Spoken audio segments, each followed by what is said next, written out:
C'est parti. Voilà. Donc, est-ce que tu peux revenir en arrière? Tu fais un, pour pas t'embêter ici, fais un cd point point. Voilà. Est-ce que tu peux faire un mkdir donc si j'ai bien compris, c'était le fichier Apache. Apache 1 par exemple. C'est Apache 1 par exemple. Allez, Apache 1. Comme ça, on ne va pas embêter ton travail. Et cd Apache 1. Parce que je vois de quoi on parle. Et là, tu nous crées un fichier Dockerfile. Tu fais un nano. Alors, un nano Dockerfile. Voilà, pour qu'on ait compte. Voilà, tu valides. Et tu vas récupérer sur le site. Hein. Tu récupères. Faut aller sur le site où vous avez téléchargé le fichier. Voilà, c'est ça. Tu reviens en arrière. Euh, voilà, c'est ça. Normalement, non, non, je l'ai mis à jour. Avec, si tu vas récupérer, si tu vas récupérer, parce que ce code-là, tu vois, j'ai fait en sorte de supprimer les anti-slash, parce que les anti-slash, ils dérangent beaucoup de gens. Ils dérangent beaucoup de gens. Voilà. Ah, si vous allez le récupérer, voilà, j'ai supprimé les anti-slash, j'ai remis le même, mais sans les anti-slash. Voilà, déjà au moins que... Voilà, parce que... Voilà. Voilà, pour éviter les retours en arrière et tout. Donc le flam, voilà. Le flam. Voilà, donc j'ai laissé le même fichier. Hein. C'est juste les anti-slash, j'ai supprimé les anti-slash qui dérangeaient en haut là. Voilà, c'est ça. On sélectionne doucement, on ne te casse pas la tête, on n'est pas pressé. Hein. Voilà. Et là, tu fais ton bouton droit et tu colles. Donc c'est le même fichier sans les anti-slash pour pas qu'il y ait d'erreur. Ok, tu sauvegardes. On va aller voir de quoi on... Voilà. Tu sauvegardes, contrôle, voilà. Et fais le Docker build, on va donner un autre nom à l'image, hein, parce que pour pas déranger le travail de Docker-T, Apache 1 par exemple, hein, Apache 1 par exemple, avec un point à la fin, un espace, et point à la fin, voilà, comme ça. Donc on attend ici, donc voilà, et effectivement là, vous voyez le problème qui se pose. Il nous dit donc, il fait run group moins GID 1000. Il dit que l'utilisateur GID 1000 existe déjà. Alors là, on a plusieurs solutions effectivement. Parce que d'abord, il faut comprendre pourquoi on veut faire ça. C'est-à-dire le grand problème, c'est qu'il faut qu'on comprenne pourquoi on veut faire ça. Alors pourquoi on veut faire ça? C'est-à-dire que si tu fais sur ta machine physique, là, ta machine réelle, si tu fais un cat, un espace slash etc slash passe w, voilà, c'est ça. Pour les camarades, voilà. Voilà. Vous voyez pourquoi on veut faire ça? C'est parce que si tu nous fais montrer l'utilisateur qui a ID 1000 et le GID 1000, Samantha, je ne sais pas où est-ce qu'il est. Je pense. Voilà. Il est en bas. Donc ça, c'est l'utilisateur Samantha, c'est-à-dire, voilà. Donc c'est Samantha elle-même qui a cette ID 1000 et qui appartient au groupe 1000. Et vous êtes tous comme ça, hein, vous avez l'utilisateur courant qui a pour ID 1000 et qui a pour GID 1000. Alors, pourquoi on veut faire, si vous voulez, cette manipulation-là? C'est parce que l'idée, c'est que quand on va créer un volume sur le disque dur, on va le faire après, de Samantha, on va créer un volume. Ben, on veut que l'utilisateur qui aura le même ID dans le conteneur qu'on va créer, il puisse avoir des droits, vous voyez, et qu'on ne soit pas obligé de faire comme on a fait en classe, sortir du conteneur et pour aller donner tous les droits. Ça, c'est pas la bonne pratique. Donc notre problème, c'est ça. Donc ce qui veut dire que si on ouvre le fichier si tu ouvres le fichier Samantha, nano dockerfile, voilà, nano, si tu ouvres le fichier dockerfile, une solution qui va consister à à changer l'ID ou le GID, ça va pas être bon. Ça sert à rien de trafiquer l'utilisateur qui existe déjà, ça va pas être bon non plus. Donc première des choses qu'on va faire pour aller contrôler qu'est-ce qui se passe et comment déjà on pourrait contourner le problème avec cette solution-là.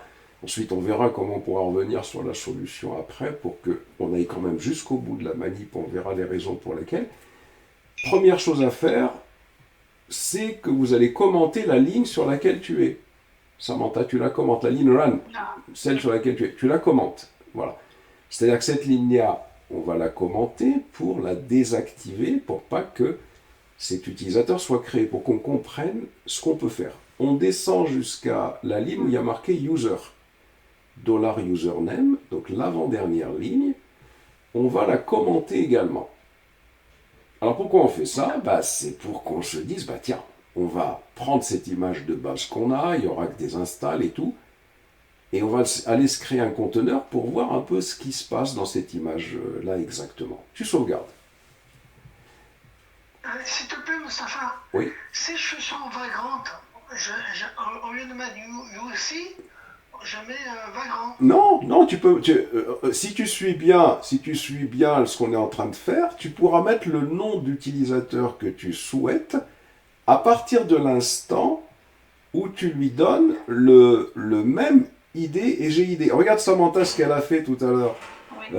Samantha, est-ce que tu peux... Voilà, regarde Samantha, elle a fait... Non, tu peux... Si tu sors de là... D'accord. Si tu fais un cat, un espace /etc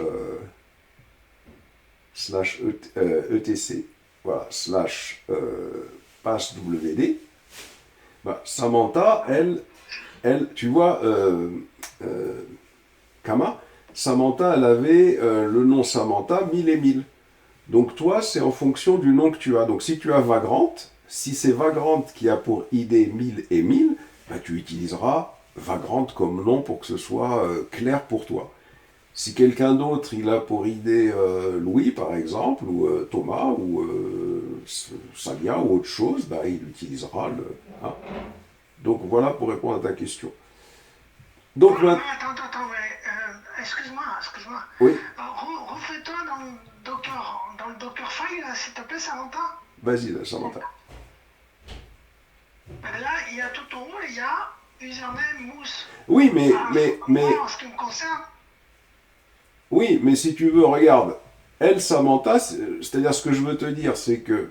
Alors, l'utilisateur, le nom de l'utilisateur n'a pas d'importance. Tu pourrais laisser mousse si tu veux. Mais pour que ce soit clair, parce que tu as raison, parce que si on fait n'importe quoi, on ne comprend rien. Donc Samantha, par exemple, elle va aller mettre Samantha. Vas-y, à la place de mousse, tu mets Samantha. Comme ça, ce sera clair, effectivement.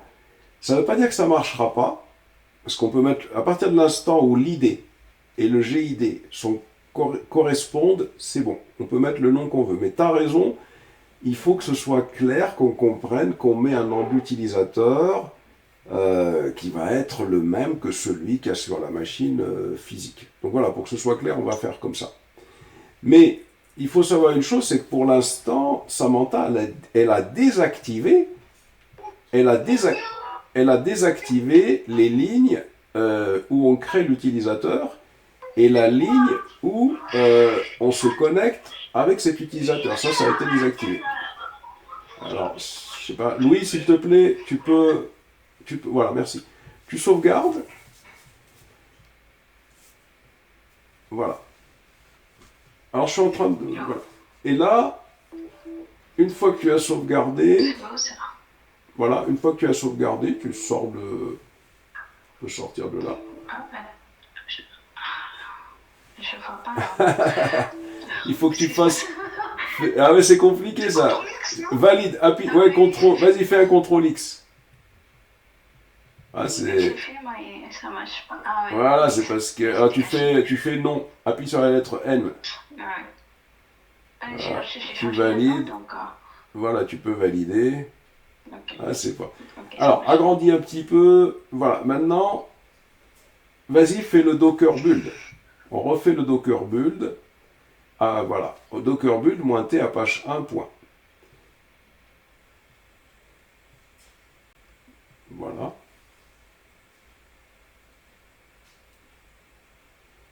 Donc vous voyez, on a désactivé le nom d'utilisateur. Pourquoi? Parce que on nous dit qu'il y a un utilisateur ID 1000 qui existe. Donc on va aller explorer toutes les possibilités pour résoudre notre problème. Mousse, Oui. dans le file, Docker file, la ligne arg username égale mousse, il faut désactiver ça? Non, c'est pas nécessaire ça si tu veux. Pourquoi Cédric? Parce que ça c'est juste des initialisations de variables. On initialise juste des variables, mais ces variables-là, Samantha elle les a désactivées. Donc tu n'as pas à les toucher. C'est des initialisations de variables, ça n'a aucune importance tant que tu les utilises pas dans une commande. Dans quelle ligne il faut désactiver? Alors attends qu'elle termine. Attends qu'elle termine et elle va te faire montrer.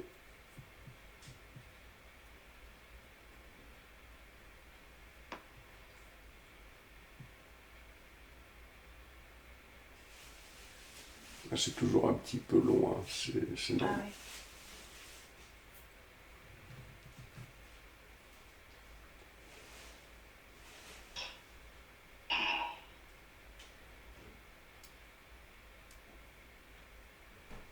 Là, il n'a pas fini. Si tu appuies sur la touche entrée, il n'y a rien Voilà. dessus. Non.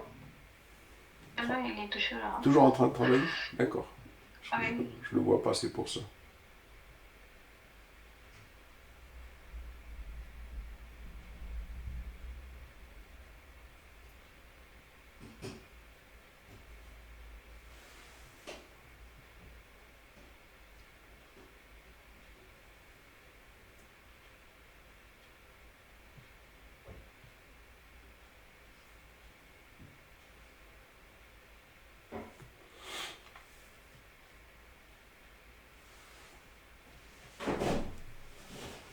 File parce qu'il y avait notre camarade qui voulait, il y avait un camarade qui voulait voir ce qu'on avait commenté.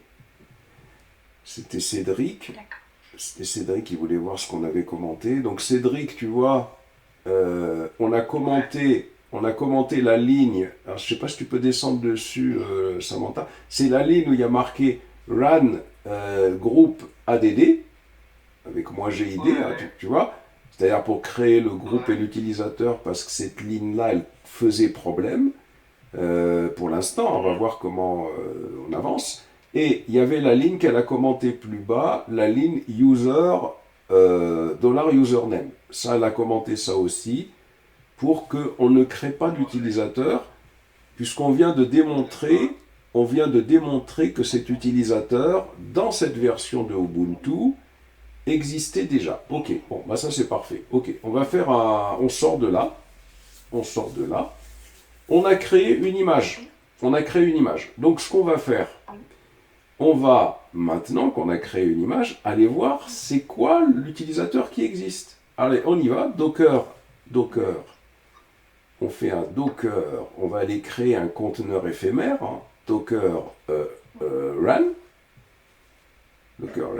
Un espace moins IT, voilà, moins IT, directement, IT.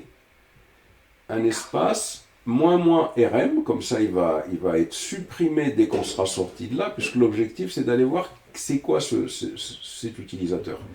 Moins RM, Ubuntu, donc directement l'image, on donne même pas de nom au conteneur, Ubuntu, directement, puisque je ne vais pas l'utiliser le conteneur.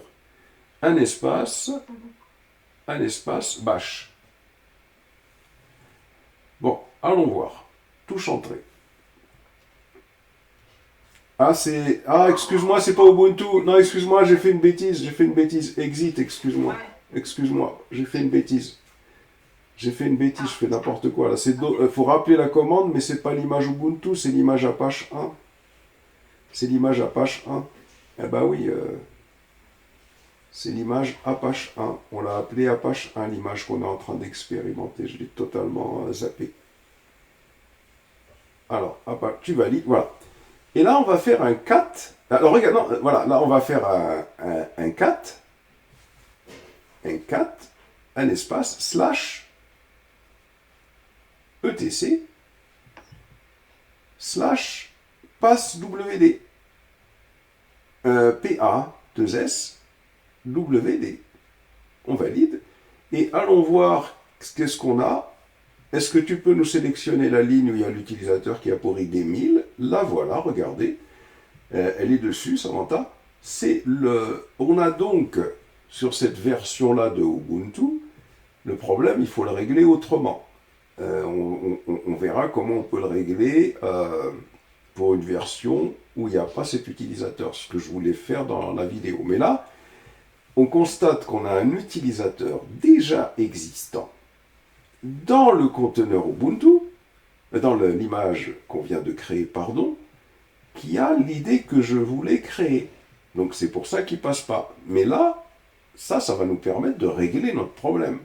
Comment on le règle, notre problème? Parce que le problème, on explique, hein, c'est un problème de permission sur les volumes. Alors, avec ce type d'image-là, où l'utilisateur existe déjà, on le règle de la manière suivante. Tu fais un exit.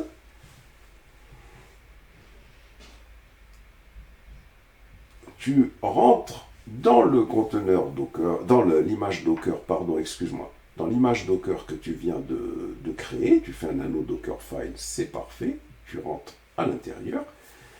Et là maintenant, on va aller tout simplement, à la place de username, en haut, on va mettre Ubuntu. À la place de Samantha, on va mettre Ubuntu, puisqu'on vient de constater que cet utilisateur existe dans le conteneur. 1000 et 1000, c'est parfait. On descend, et on descend tout en bas. On descend tout en bas pour activer le user $username. Voilà, c'est-à-dire que là, comme on constate que dans cette image-là, l'utilisateur qui a pour ID 1000 et qui a un groupe qui a pour ID 1000, c'est-à-dire qui est le même que celui qu'on a sur notre machine. Sur notre machine, on a un utilisateur qui s'appelle Samantha, ou qui s'appelle Vagrant, ou qui s'appelle ce que vous voulez, ça n'a pas d'importance, ça. À partir de l'instant où on a l'ID et le GID qui sont les mêmes, donc pas de problème, on va pouvoir, si vous voulez, avoir une solution pour ce problème de permission. Donc, la seule chose... Oui. Mousse, Oui. elle a décommenté ce user avant-dernière ligne. C'est ça, elle a décommenté cette avant-dernière ligne et elle a mis derrière username, elle a mis le nom Ubuntu qui correspond à l'utilisateur qu'on a contrôlé comme existant dans cette image qu'on a créée.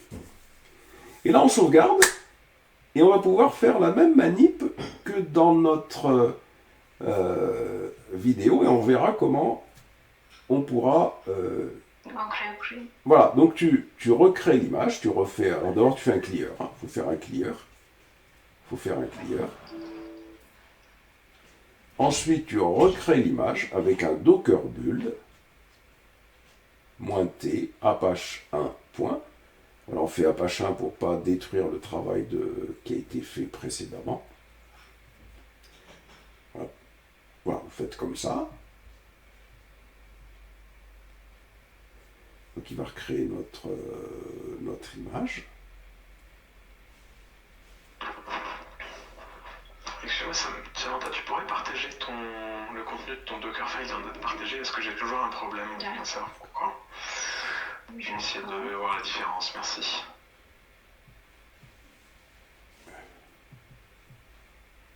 Alors, juste le temps qu'elle... Je partage après quand ça finit. Voilà, quand ça finira. D'accord. Enregistrement, voilà. Là, ce qu'on vient de faire, on vient de créer une image avec cet utilisateur. Maintenant, première des choses, on va se créer, parce que là, on est sur le PC de Samantha. Samantha, l'utilisateur courant, Oui. il a pour ID 1000 et il appartient au groupe qui a pour ID 1000. Et pour tout le monde, ici, c'est la même chose. Donc là, elle va créer, en tant que Samantha sur cette machine-là, elle va créer un volume déjà. Allez, mkdir, un espace, $1, par exemple, hein, dollar, non, excuse-moi, un tilde, excuse-moi, un tilde, je dis n'importe quoi, un tilde, Attends. excuse-moi, un tilde, Non, même pas toi, tu fais pas ça. un tilde, voilà, slash, et on va l'appeler par exemple le volume, voilà, comme ça on va le repérer tranquille, hein, volume, voilà. Donc ça veut dire que, voilà, tu peux valider. Ça veut dire que sur la machine, hein, si on fait un ls par exemple, hein, si vous faites un ls moins AL, alors moins AL, hein, un ls moins AL, un espace tilde, un espace tilde d'abord, tilde, voilà, par exemple, tu valides, tilde, voilà, tu valides, pour avoir la liste, là tu peux y aller, pour avoir la liste de ce qui existe sur la machine de Samantha. Alors volume, où est-ce qu'il est? Je ne le vois pas. Volume, ah voilà, volume il est en bas. Et qu'est-ce qu'on constate? Ouais. On constate qu'elle a créé volume et que volume il appartient à Samantha et à l'utilisateur Samantha. C'est-à-dire que sur cette machine physique, le dossier qu'elle a créé appartient à l'utilisateur qui a pour ID Samantha et qui appartient au groupe Samantha. C'est-à-dire le ID 1000 et le GID 1000 qui va correspondre au même ID que Ubuntu sur le conteneur Docker qu'on va créer dans quelques instants et au même GID que Ubuntu hein, qui sera dans le conteneur dans quelques instants. Donc ça veut dire que pas de problème, normalement on devrait pouvoir créer des fichiers dans le volume qu'on va mapper par rapport à celui-là, qui auront des permissions pour que l'utilisateur Ubuntu puisse y accéder. Allez, on se fait un Docker run, comme tout à l'heure, Docker run, moins IT, moins RM, parce qu'on ne va pas en avoir besoin après, ça n'a pas d'importance. On va faire un moins V, par contre, moins V, le volume, un espace, et là, on va écrire le volume qui est ici, $home, en majuscule le home, $home, pour dire que c'est le tilde, ça, slash volume, hein, il faut donner le chemin absolu vers le volume qu'on vient de créer, 2 points, et maintenant, on va créer un volume sur la machine, le conteneur. Donc on va donner le chemin absolu, slash home minuscule, slash home, slash Ubuntu, puisque c'est ça l'utilisateur, slash Ubuntu, slash, alors on veut volume, tiens, on veut volume, nous aussi ici, hein. Volume, un espace, le nom de l'image Apache 1, un espace, et bash, bien sûr. On valide.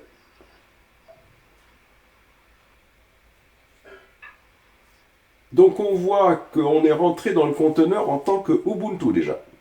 Ça veut dire que c'est à cause de l'avant-dernière instruction que Samantha a décommentée, où il y avait marqué $user, quelque chose, hein, je ne me souviens plus. Donc déjà, on n'est pas en tant que root dans le conteneur. Donc ça, première chose. Deuxièmement, on va se rendre sur le dossier volume. On va faire cd un espace tilde volume, cd tilde slash volume, pardon, tilde ça pour aller dans le home, qui existe puisqu'on la demande, voilà. Et là, on va créer un fichier, par exemple, on va faire touche, touch, un espace fichier.txt. txt. D'accord, fait un ls-al ici. ls-al. Alors, à qui appartient ce fichier? Voyons. Si on regarde fichier.txt, on voit que l'utilisateur Ubuntu, on est dans le conteneur, hein, on voit que l'utilisateur Ubuntu, qui appartient au groupe Ubuntu, c'est lui le propriétaire, il a le droit de lecture, écriture, hein, là-dessus. Hein. Maintenant, si on fait exit, on sort de ce conteneur. On sort de ce conteneur. Et on fait un ls-al pour aller voir le volume correspondant dans alors, c'est évident, il faut que tu fasses ls. C'est là, oui. Il faut donner voilà, le chemin, tu sais, jusqu'à ls-al. Et tu fais tilde derrière. Tilde, alors attention, tilde slash volume, hein, pour aller voir le contenu. Hein. Tilde slash volume. Validons. Qu'est-ce qu'on constate? Eh bien, on constate que le fichier .txt, la personne qui a tous les droits sur ce fichier-là, enfin qui a le droit de lecture-écriture, qui en est le propriétaire, c'est Samantha. C'est-à-dire que le fait que Ubuntu est Samantha, Ubuntu appartient au conteneur. Samantha appartient à la machine physique. D'accord? Le fait qu'ils aient le même ID et le même GID, c'est-à-dire le même ID d'utilisateur et le même ID de groupe, d'accord? Eh bien, on crée un fichier en tant qu'Ubuntu dans le conteneur, pas de problème, immédiatement, Samantha a tous les droits sur ce fichier, et inversement. Et donc ça nous permettrait de régler le problème qu'on avait déjà avec Jenkins. Quand on était sorti du conteneur, on est parti donner tous les droits. Ça, on ne fait pas comme ça. Ça, je vous avais dit à l'époque, je vous ai dit, on ne fait pas comme ça. Donc ça, déjà, peut-être que c'est bien compris. Là, on était sur un problème tout à l'heure. Le problème sur lequel on était, on avait notre commande de création d'utilisateurs qui ne passait pas. Et on vient de démontrer pour quelles raisons ça ne passait pas.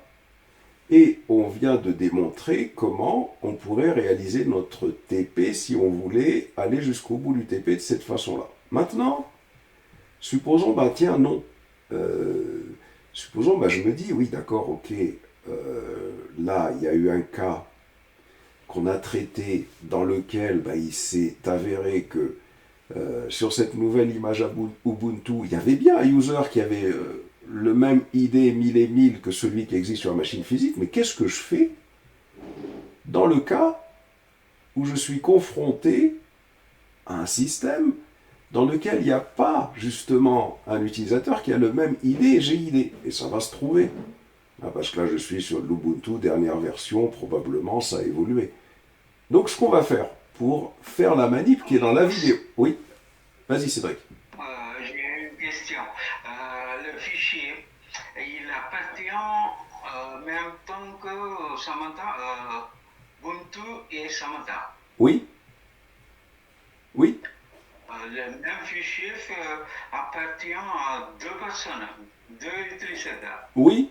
Oui. Ubuntu et Samantha. Oui, c'est bien ça. C'est bien ça.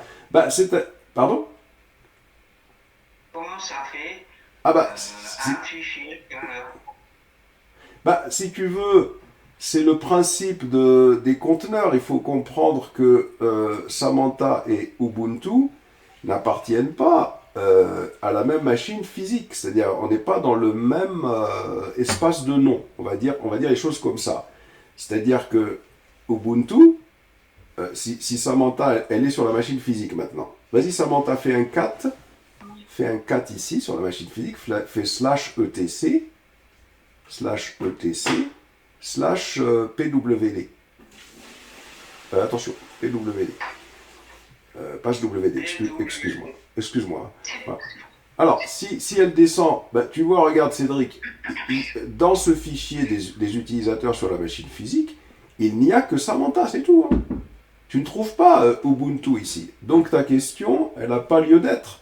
Parce que je la comprendrais, ta question, si tu me disais, les deux utilisateurs sont sur la même machine physique, dans le même espace de nom, le fichier leur appartient à tous les deux.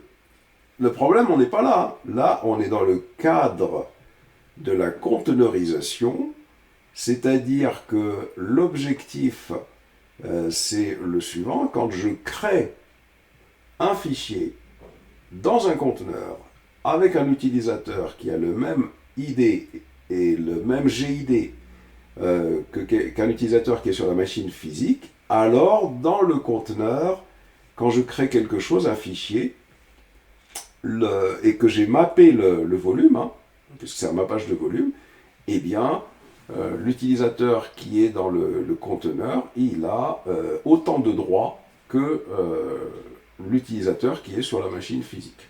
Donc c'est comme ça qu'il faut le voir, hein. On est dans les conteneurs. Hein. Ça va, Cédric? C'est bon. Ok. Alors maintenant, on va continuer et voir comment on peut régler le problème de notre TP, parce que j'ai expliqué que là, on est dans une situation, bon, on a trouvé l'utilisateur, mais supposons qu'on n'a pas l'utilisateur. Alors tu fais un clear, ici, voilà, on va aller faire ça maintenant. Et là, on va se faire un anneau, on va re-rentrer dans le Dockerfile. Bien.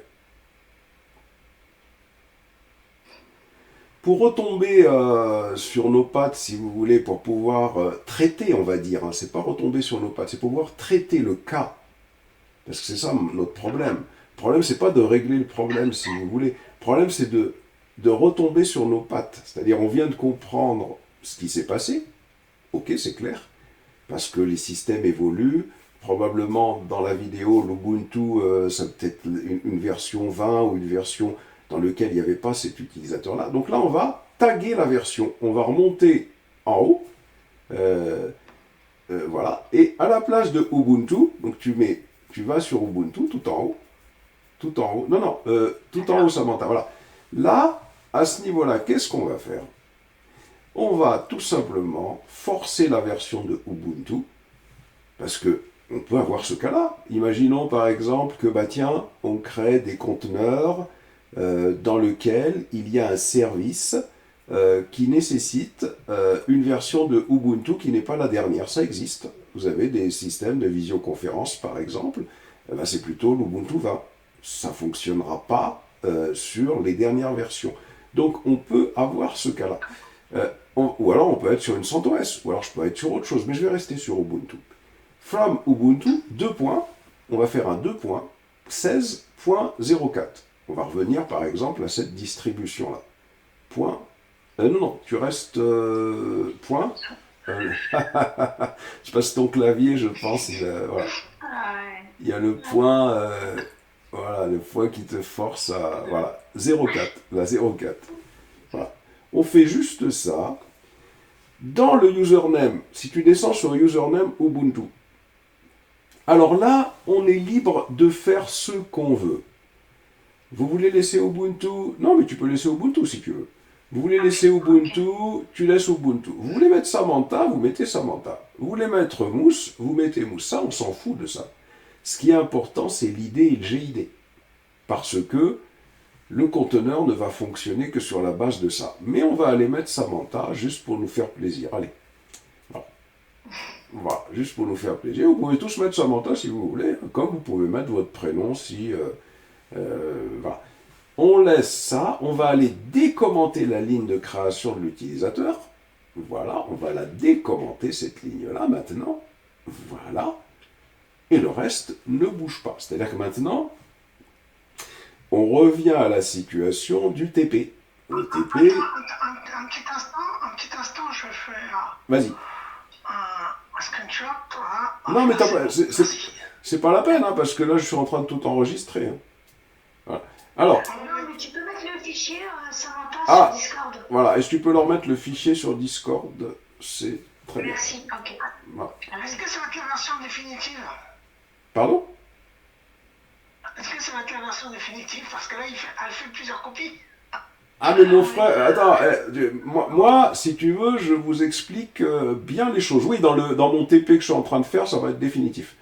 Mais moi, mon problème, si tu veux, c'est de bien vous expliquer les choses, parce que régler le problème pour régler le problème, si on n'explique pas bien les choses, ça sert à rien. Parce qu'il y a d'autres façons de régler le problème.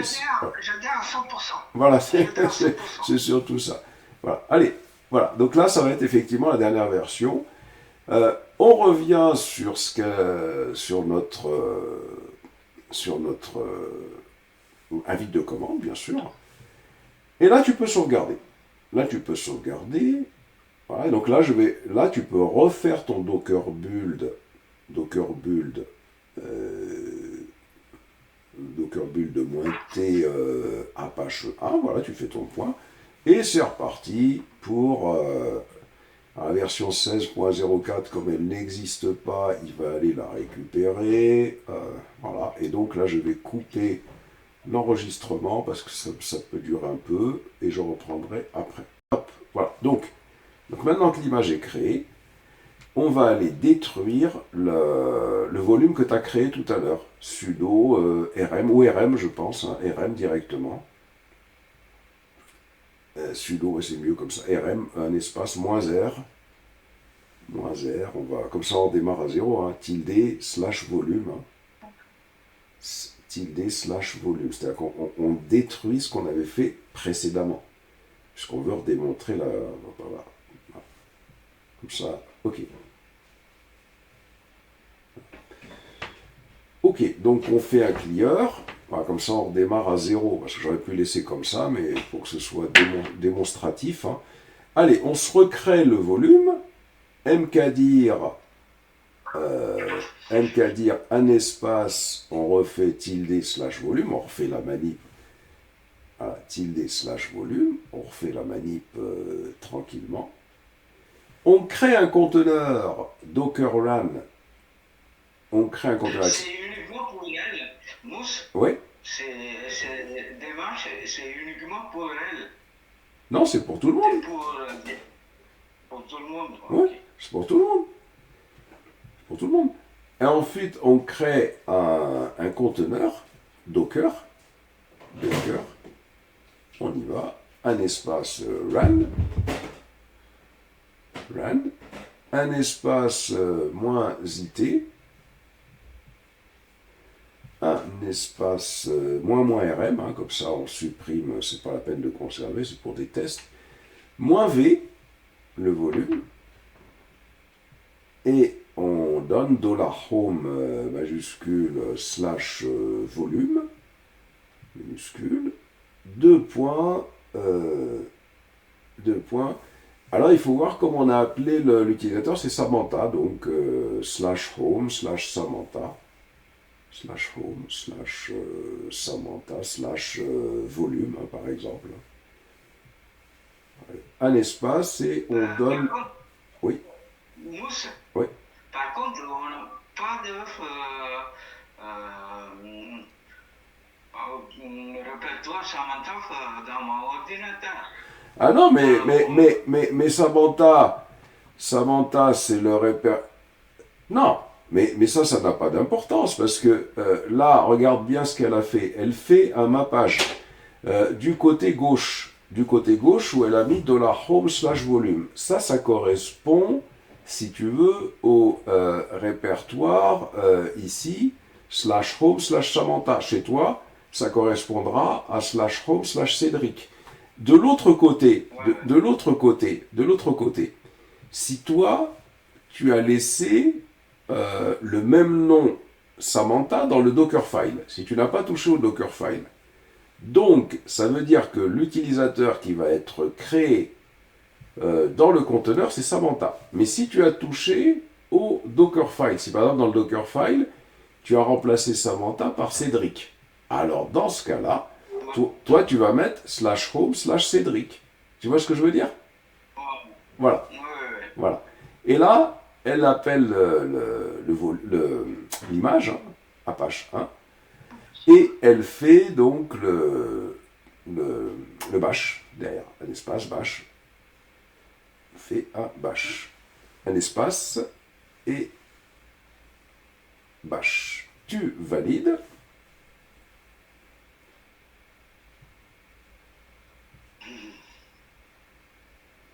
Tu rentres dans le dossier volume, cd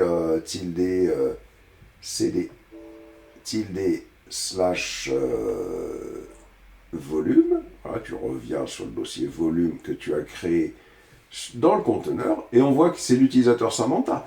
Mais vous, c'est en fonction de ce que vous avez mis. Si vous voulez rester sur Samantha, restez sur Samantha, ça n'a pas d'importance. Là, on va faire un touche fichier.txt. Valide, ls-al, On constate que dans le conteneur, le propriétaire, c'est Samantha, de fichier.txt. On fait un exit. On fait un ls, tilde slash moins AL, oui, t'as raison, excuse-moi, moins AL, tilde slash volume. On valide. Et là, on constate que le fichier .txt, le propriétaire, c'est toujours Samantha. Si vous avez modifié, vous verrez que ce n'est pas Samantha pour vous sur la machine, ce sera soit Cédric, ce sera Mousse, etc. Voilà, donc si vous voulez, la raison pour laquelle, mais DevOps, c'est comme ça, hein, c'est-à-dire que des fois, les images qu'il y a sur les conteneurs Docker peuvent évoluer. Après, petit à petit, vous allez voir que ce genre de procédure, au fur et à mesure, vous comprendrez vous-même comment les faire sans que... voilà.